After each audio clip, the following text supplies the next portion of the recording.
radio de Boomerang, que nos retransmiten de manera simultánea en esta frecuencia modulada, y en streaming www.realpolitik.fm, llegando a todas partes del planeta con esta señal. Bueno, mucho debate en torno a la ley, el paquete de leyes denominada Ley Ómnibus en el Congreso, enviada por el gobierno. Bueno, dentro de la ley hay un sector que habla de ajuste fiscal, particularmente de eliminar las jubilaciones de privilegios, una iniciativa que ha tenido la Fundación Apolo y que el gobierno hace eco de esto y lo impone dentro de la ley Ómnibus, eliminar jubilaciones de privilegios a presidentes y vicepresidentes.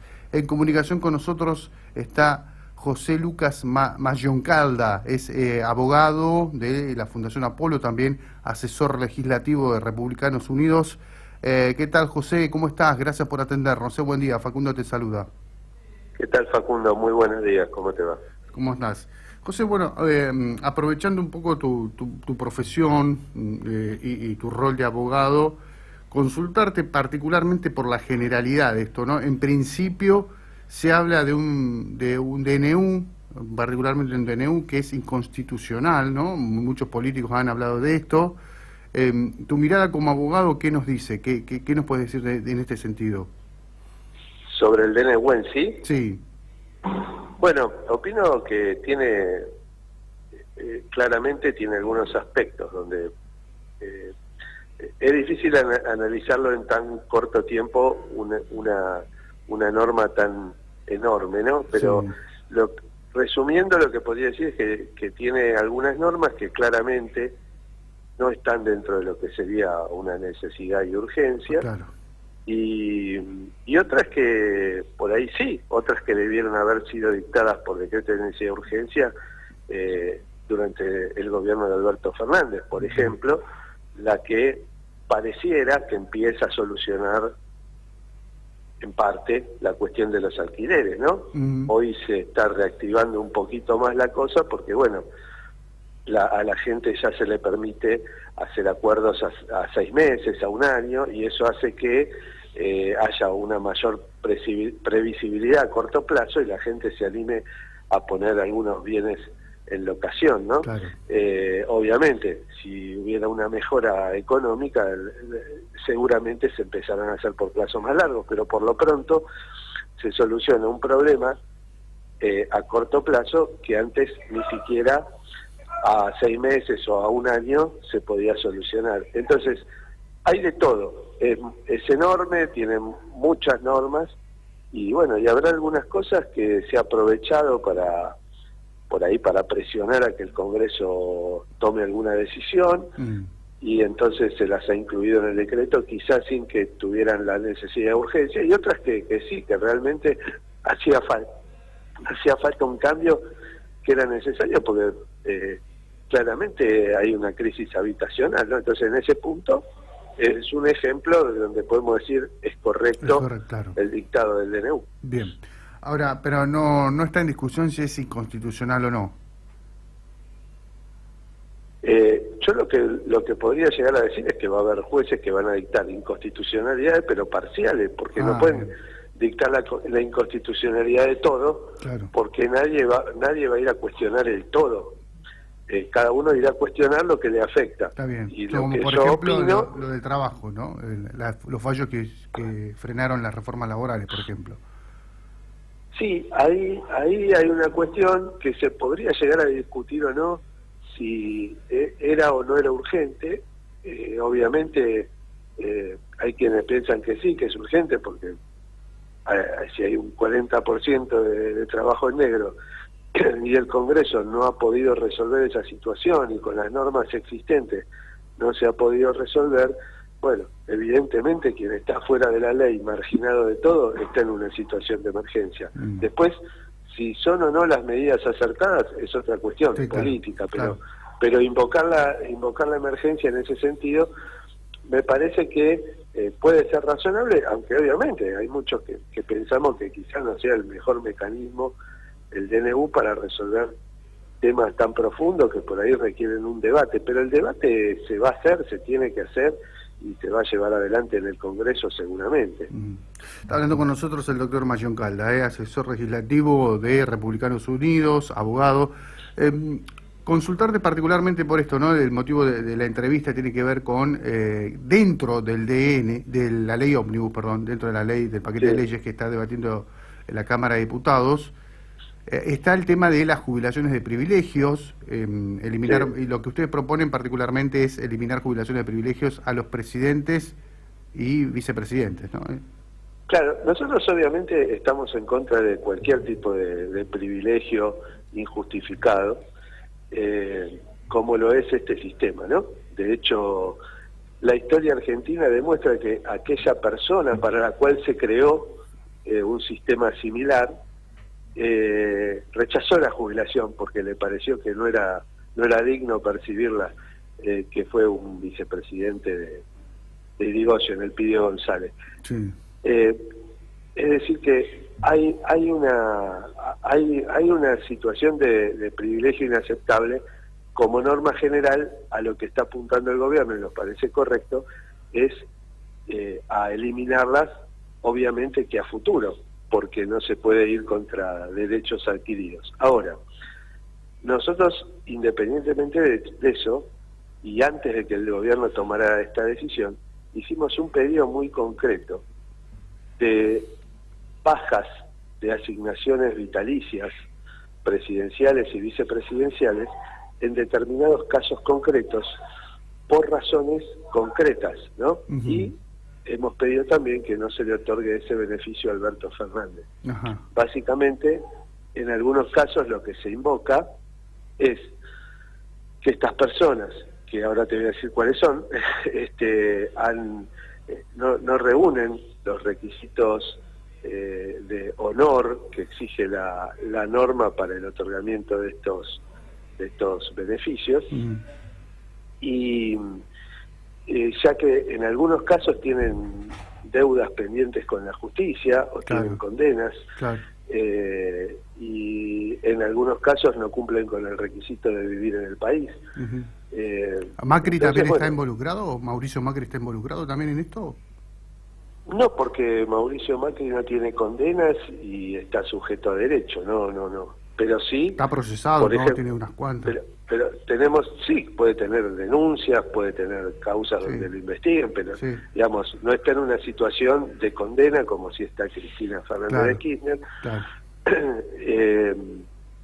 En el caso, nosotros inclusive incluimos el caso de la ex vicepresidenta y expresidente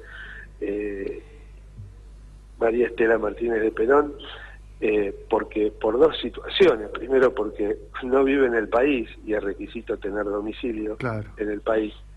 Y segundo, porque ella se amparó en una supuesta radicación en España y situación de salud para no concurrir a una investigación que se abrió contra ella por delitos de lesa humanidad, ¿no? Entonces, nos parece que en este caso tampoco correspondería. Y bueno, y después está el caso de Amado Vudú, que también tiene condena, que percibe la de vicepresidente. Y bueno, y el caso de Alberto Fernández, hoy, digamos, no... ¿Tiene condena Alberto Fernández? Todavía no se le asignaron a Alberto Fernández. Pero estamos previendo... Igual que está como Macri, igual, en la misma situación. No, ahí hay una duda, que es que no está claro si va a vivir en otro país o no, porque él está en este momento trabajando. Claro, está trabajando en otro país y bueno, igual él no la tiene la asignación todavía, la tendrá que tramitar. Lo que le estamos advirtiendo al gobierno es que no le entregue, que no le otorgue el beneficio, en principio, sobre todo porque no está claro dónde va a vivir, ¿no? Está bien. Son todos peronistas los que están ahí en la mira de ustedes, digamos. Eso no es culpa nuestra, es culpa del peronismo, que le voy a hacer. Claro. Bueno.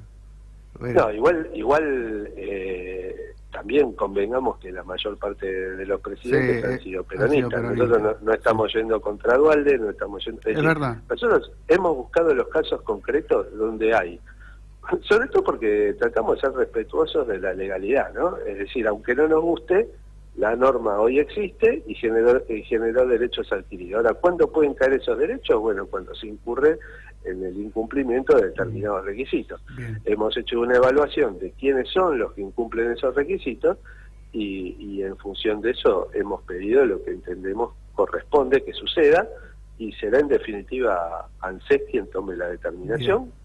Es ante quienes hemos hecho este pedido. Bien, y va en la línea de lo que está proponiendo el actual gobierno dentro del paquete de leyes, ¿no? De la ley ómnibus, va en ese sentido. Sí, yo creo que el gobierno quizás tiene una actitud poco confrontativa o nada confrontativa, entonces está apuntando solamente al futuro. Sí.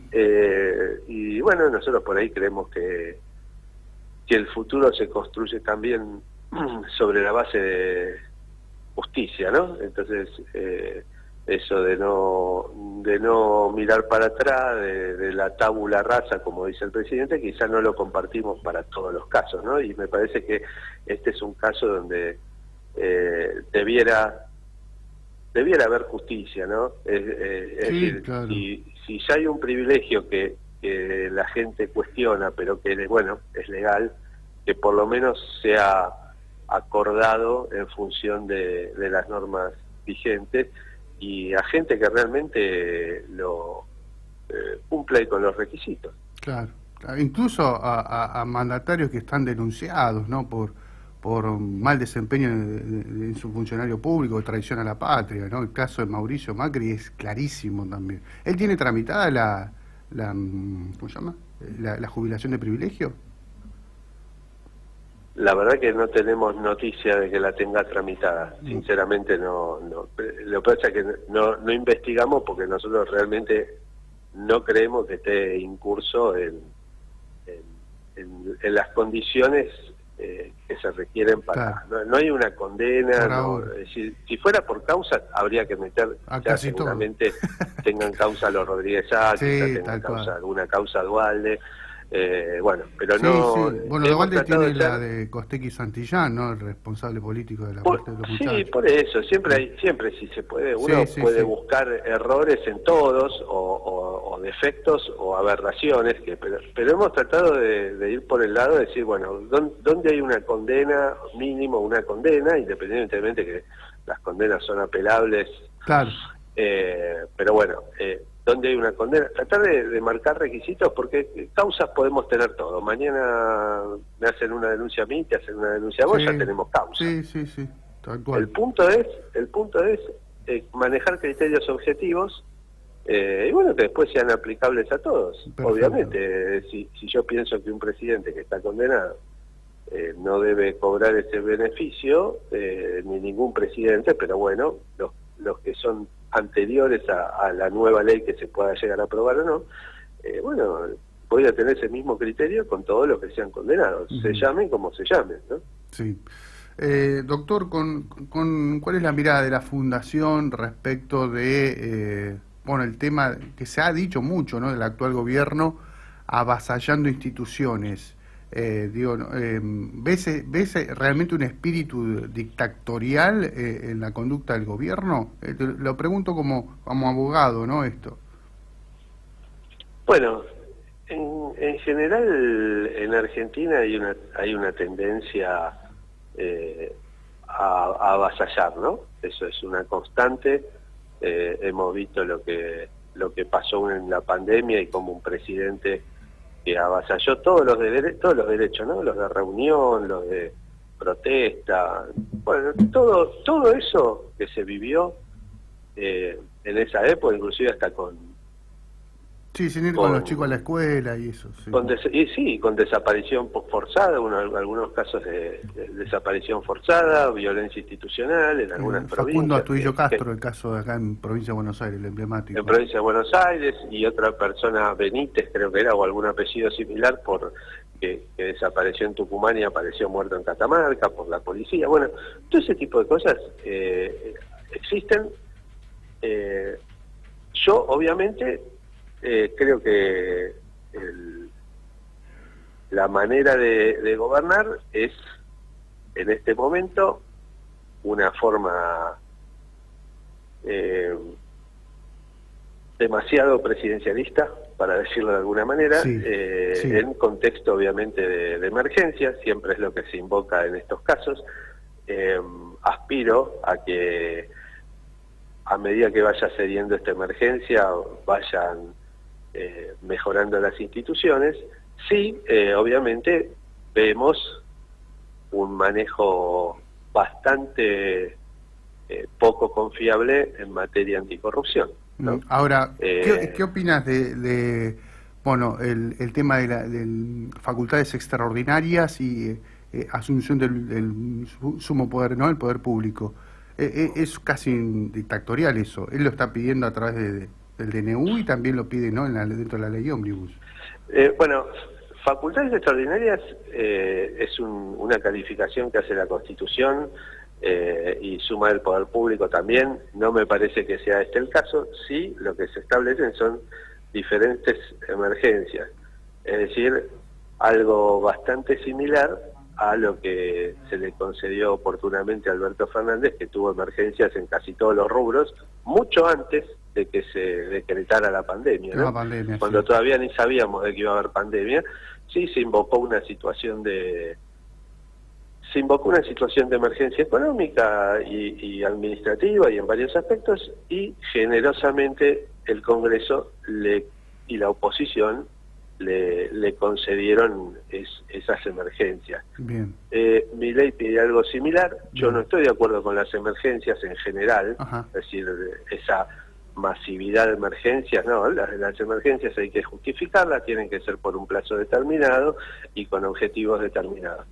Eso me parece que el Congreso tiende a o está tendiendo a limitar esas pretensiones. Sí. Bueno, yo creo que son parte de la negociación, ¿no? Me parece que quien pide 10 es para que terminar negociando por 5, es parte de la negociación política.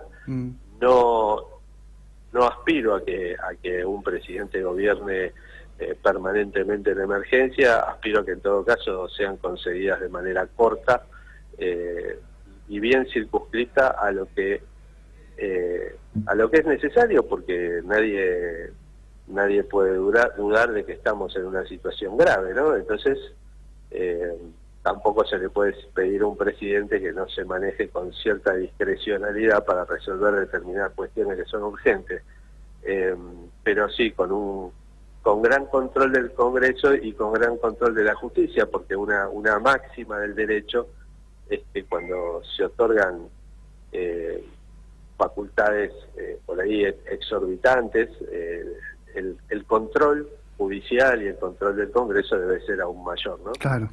Claro. Bueno, ahí está el peligro, ¿no? O sería la delgada línea. Sí, pero yo creo que afortunadamente la ciudadanía ha votado a un presidente, por un lado, de una fuerza política que tiene muy poca representación parlamentaria, y ha votado otras fuerzas políticas también que tienen una mayor representatividad, y creo que no hay riesgos porque hay equilibrios, ¿no? Yo creo que van a prevalecer las instituciones por sobre las características personales que se le puedan atribuir al presidente. Bien. José, gracias por estos minutos. Un gustazo. No, muchas gracias a ustedes. Hasta luego. Gracias. Ahí está, José Lucas Mayoncalda, es abogado, director